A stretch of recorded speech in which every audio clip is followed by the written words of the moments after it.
ये वतन का राग सुनने वाले सभी श्रोताओं को हमारा नमस्कार।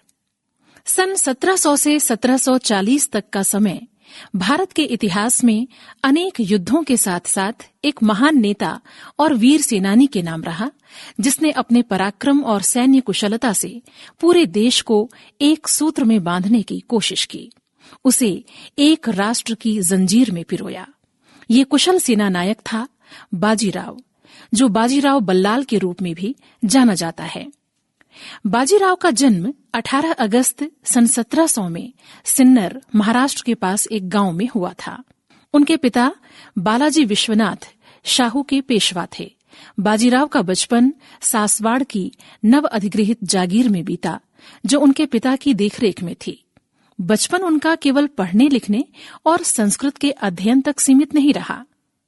किताबों के साथ साथ उनका सैन्य प्रशिक्षण भी जारी रहा। बाजीराव को शुरू से ही युद्ध विद्या में रुचि रही और उनके सैनिक पिता ने इसे भांपकर उन्हें अस्त्र शस्त्रों की पूरी शिक्षा दिलवाई। पिता विश्वनाथ के साथ बाजीराव भी यात्रा किया करते थे। इस प्रकार बचपन से ही बाजीराव जीवन और संघर्ष के साक्षी बने। सैन्य अभियानों की रणनीति और मोर्चे लगाना उनको समझ में आने लगा। एक ऐसे ही सैन्य अभियान में बाजीराव के पिता विश्वनाथ को फिरौती के लिए दामाजी थोराट ने कैद कर लिया था। बाजीराव उनके साथ थे। बाद में एक छोटी सी लड़ाई के बाद उन्हें मुक्त किया गया। सन 1719 में बाजीराव अपने पिता के साथ दिल्ली गए। इस अभियान में ये स्पष्ट हो गया कि मुगल सल्तनत कमजोर हो रही है। 1720 में विश्वनाथ की मृत्यु के बाद 20 वर्षीय बाजीराव को शाहू ने पेशवा की पदवी देकर दरबार में शामिल कर लिया। दरबार के कई नायकों ने इसका विरोध किया और अपनी असहमति जताई, किंतु शाहू बाजीराव की सैन्य क्षमता समझते थे और बाजीराव ने उनका सम्मान किया और अपने 20 वर्षों के पेशवा काल में कभी हार नहीं मानी।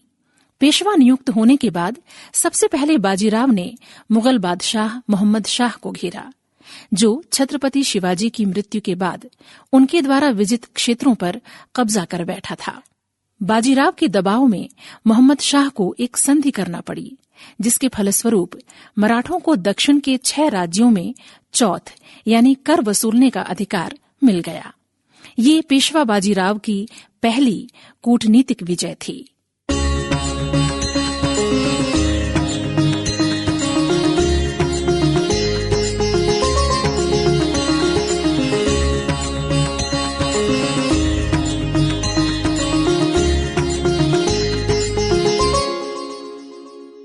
जय जय भारत भूमि भवानी, जय जय भारत भूमि भवानी, जय जय भारत भूमि भवानी, जय जय भारत भूमि भवानी।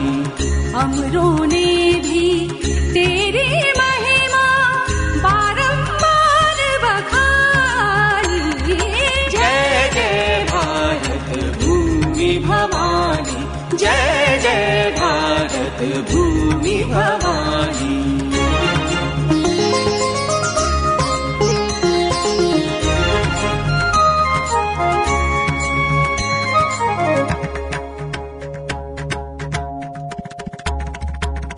तेरा चंद्र वदन वर विकसित शांति सुधा बरसाता है।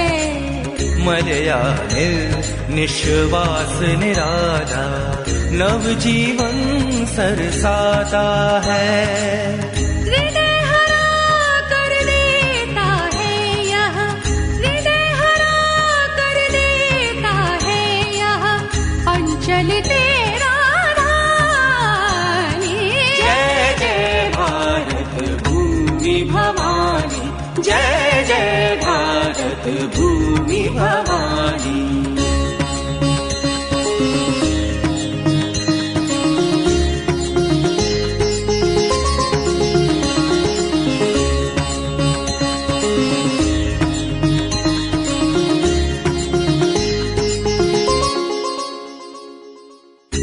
उच्च हृदय हिमगिरि से तेरी गौरव गंगा बहती है। और करुण कालिंदी हमको प्लावित करती रहती है।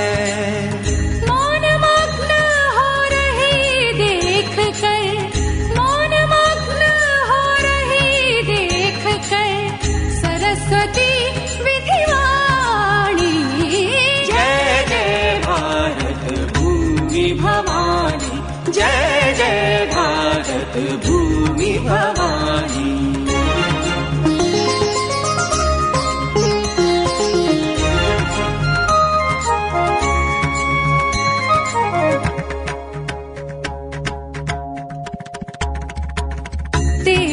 चित्र विचित्र विभूषण है फूलों के हारों के।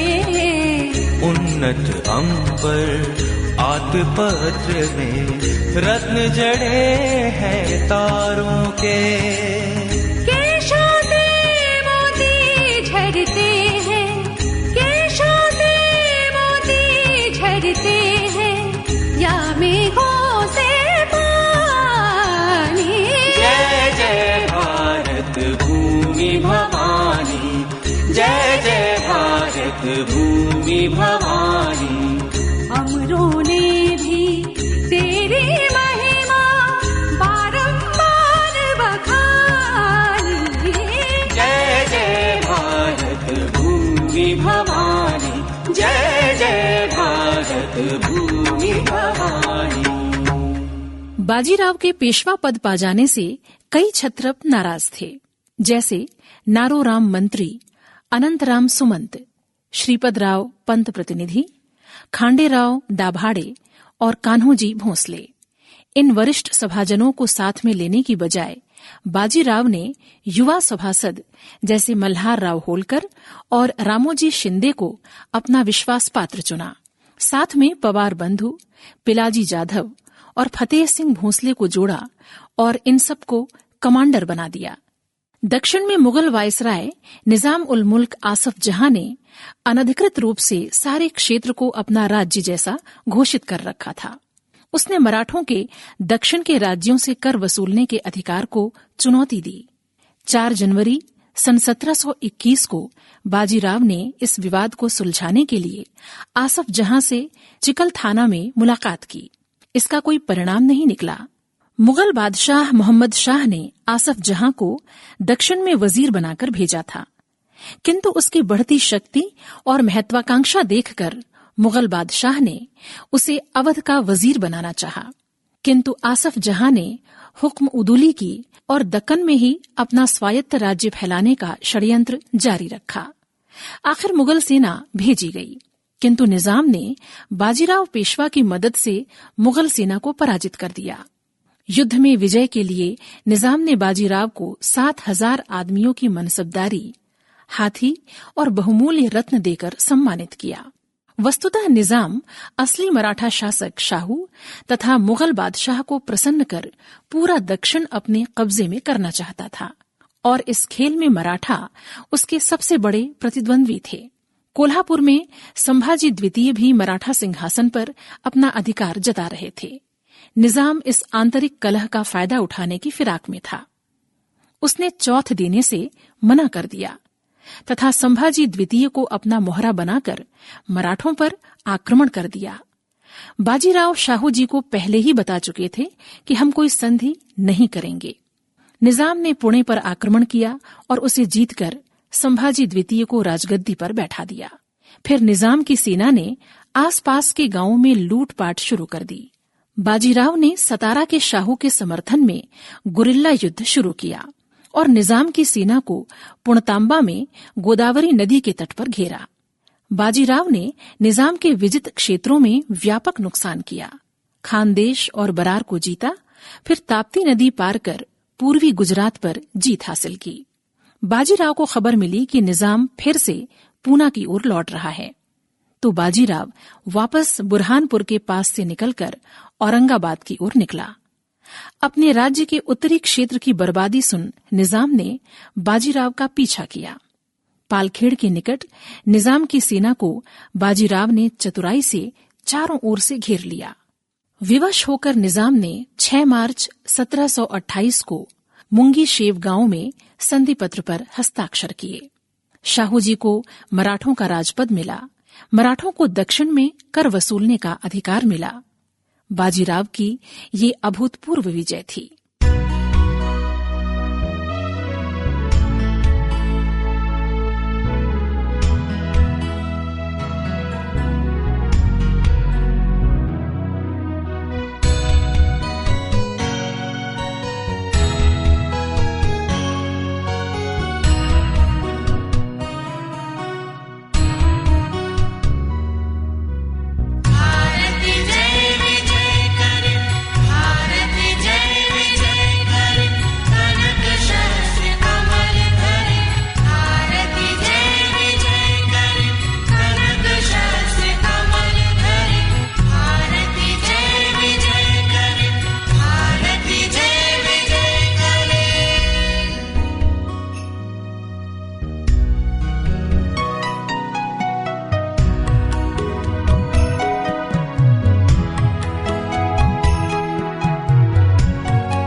सन 1723 में बाजीराव ने मालवा की ओर रुख किया। मराठा छत्रप रामोजी शिंदे, मल्हारराव होलकर तथा पवार बंधु उनके साथ थे। उन्होंने धार, इंदौर, देवास, ग्वालियर आदि क्षेत्रों से चौथ वसूल किया। मुगलों ने गिरधर बहादुर और उनके भाई दया बहादुर को बाजीराव को रोकने की जिम्मेदारी सौंपी थी, किंतु अमझेरा में हुए निर्णायक युद्ध में दोनों मारे गए और उनकी सेना का पूरा शिविर लूट लिया गया। फिर बाजीराव की सेना राजस्थान की ओर बढ़ी। इस बीच दिसंबर 1728 में बुंदेलखंड पर बंगश के नेतृत्व में मुगलों ने आक्रमण किया। यहां छत्रसाल के आग्रह पर मराठा सेना पहुंची और 1729 में छत्रसाल तथा मराठों की संयुक्त सेना ने बंगश को पराजित किया। छत्रसाल ने अपनी जागीर का 1/3 भाग बाजीराव को भेंट किया। बाजीराव के विजय अभियान गुजरात और राजस्थान की ओर जारी रहे। हर युद्ध में अपने कौशल के कारण उन्हें विजय मिलती रही। सन 1736 में बाजीराव दिल्ली की ओर निकले। मुगल बादशाह ने निजाम को सूचना दी। बाजीराव की लौटती हुई फौज का सामना निजाम से सिरोंज के पास हुआ। निजाम ने कहा कि मेल मुलाकात के लिए वे दिल्ली जा रहे हैं, पर बाद में निजाम ने भोपाल में ही मोर्चा जमा लिया। सूचना मिलने पर बाजीराव ने अपने सेना नायक चिमाजी अप्पा को बुरहानपुर में ताप्ती के किनारे नियुक्त किया, ताकि वहां से कोई सैनिक सहायता निजाम को न मिल सके। मुगलों की एक बड़ी सेना भी भोपाल की ओर रवाना की गई। निजाम उल हल्क की सेना को बाजीराव ने चारों ओर से नाकेबंदी कर भोपाल में ही कैद सा कर दिया। रसद, चारे की आपूर्ति बंद हो गई। सेना के जानवर मरने लगे। सैनिकों की भी मुश्किल होने लगी। आखिर विवश होकर भोपाल के पास दोराहा में निजाम ने बाजीराव के साथ शांति संधि की। एक बड़ी रकम क्षतिपूर्ति के रूप में बाजीराव को नजर की गई। बाजीराव के सैनिक अभियान बाद में भी जारी रहे। अपने 20 वर्षीय सैन्य जीवन में बाजीराव बल्लाल ने 40 के करीब युद्ध जीते और मराठा साम्राज्य का अभूतपूर्व विस्तार किया। भारतीय राष्ट्रवाद का ये महान सेना नायक 28 अप्रैल सन 1740 को मध्य प्रदेश के रावेर खेड़ी के निकट नर्मदा के किनारे काल कवलित हो गया। नमन इस महान विभूति को।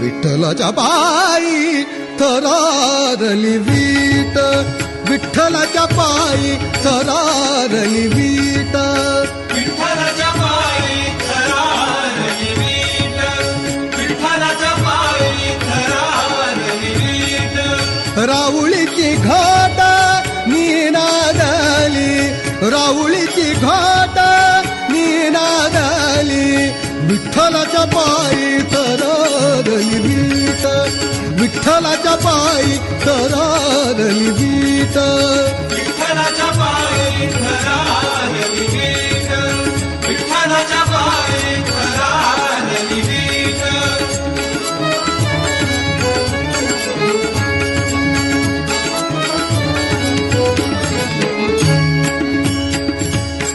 उठला हुंदका देऊच्या वाऱ्यात, तुका समाधीत चाळवला, उठला हुंदका देऊच्या वाऱ्यात, तुका समाधीत चाळवला, चाळवला, विठ्ठलाच्या पायी थरारली वीट, विठ्ठलाच्या पायी थरारली वीट, विठ्ठलाच्या पायी थरारली वीट, विठ्ठलाच्या पायी थरारली वीट।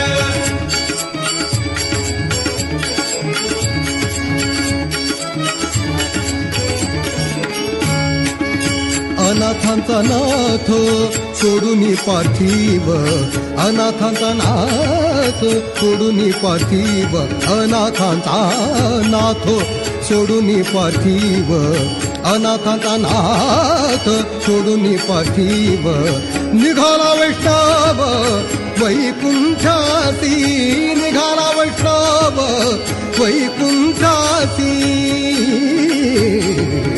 विठ्ठलाच्या पायी थरारली वीट विठ्ठलाच्या पायी थरारली वीट विठ्ठलाच्या पायी थरारली वीट विठ्ठलाच्या पायी थरारली वीट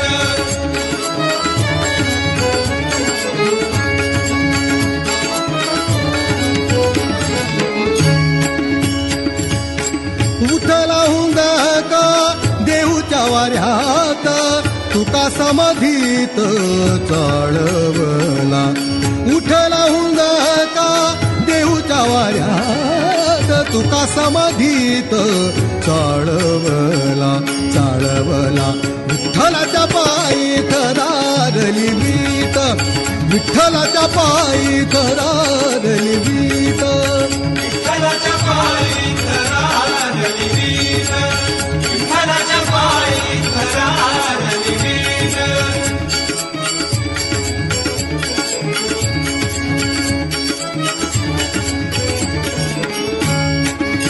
अनाथांचा नाथ सोडून पार्थिव अनाथांचा नाथ सोडून पार्थिव अनाथांचा नाथ सोडून पार्थिव अनाथांचा नाथ सोडून पार्थिव निघाला वैष्णव वैकुंठासी निघाला वैष्णव वैकुंठासी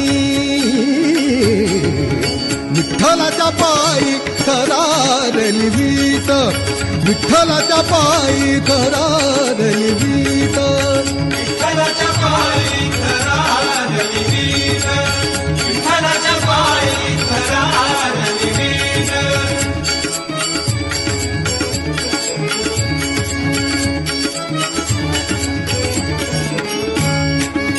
अनाथांचा नाथ सोडून पार्थिव अनाथांचा नाथ सोडून पार्थिव अनाथांचा नाथ सोडून पार्थिव अनाथांचा नाथ सोडून पार्थिव निघाला वैष्णव वैकुंठासी निघाला वैष्णव वैकुंठासी विठ्ठलाच्या पायी थरारली वीट विठ्ठलाच्या पायी थरारली वीट विठ्ठलाच्या पायी थरारली वीट विठ्ठलाच्या पायी थरारली वीट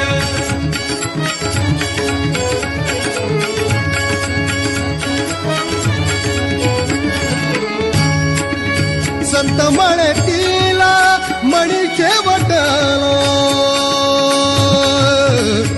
विठ्ठल विठ्ठल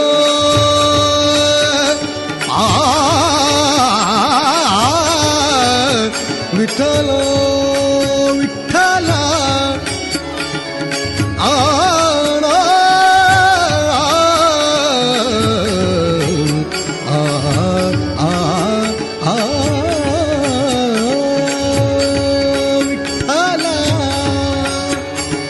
विठ्ठल संत म्हणतीला मणी शेवटला संत म्हणतीला मणी शेवटला आज ओघळला एकाएकी आज ओघळला एकाएकी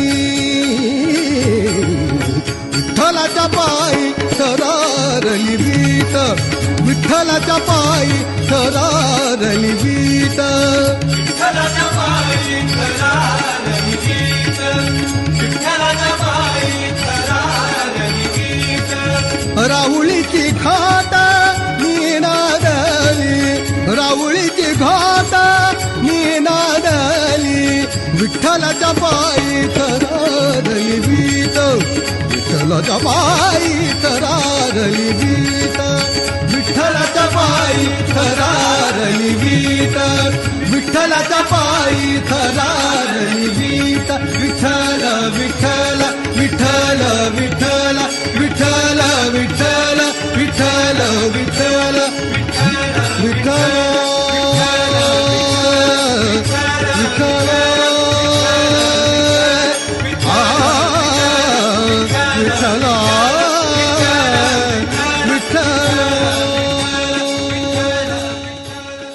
अभी आप सुन रहे थे कार्यक्रम वतन का राग।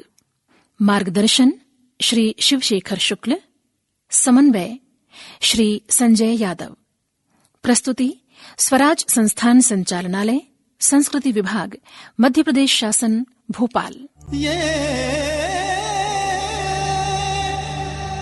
वतन का